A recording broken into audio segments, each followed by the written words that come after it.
Hey everybody.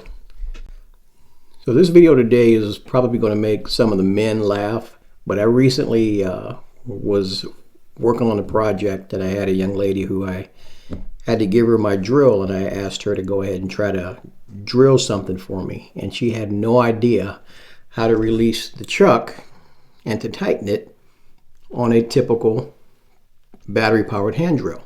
So those of you that may not know how, this video is going to show you how, so we'll keep it simple.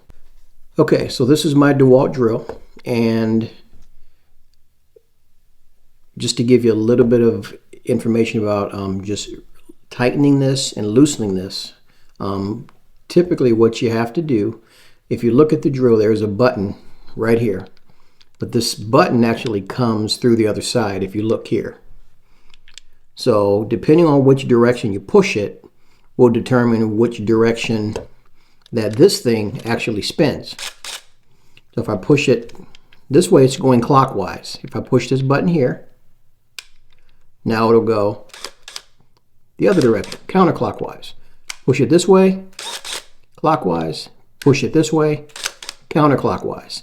So when it comes to releasing the drill bit, like say for example you want to go from a flathead to a Phillips head, push it into one direction.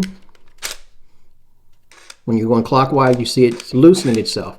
You release it. Put in your new bit. Let it sit there.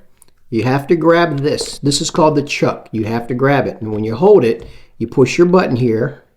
Push it in so that it starts to go clockwise. And now, slowly, it tightens up. But the one thing I want all of you to do is keep a tight grip on this once it tightens, because you want this to be tight in there. It'll still spin a little bit, see, watch. But you have to keep a tight grip on it. If you do it kind of halfway, your bit might actually fall out. So another thing just to keep in mind is that these drills have a lot of different settings on them. You have a hammer drill setting, you have different torque.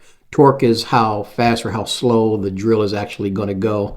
And again, we'll get into that in another video. But again, I just wanted to address this issue because I couldn't believe that not everybody knew how to do this. So if you have any questions or comments or some videos that you want to see, please let me know in the comments section, and I will see you on the next one.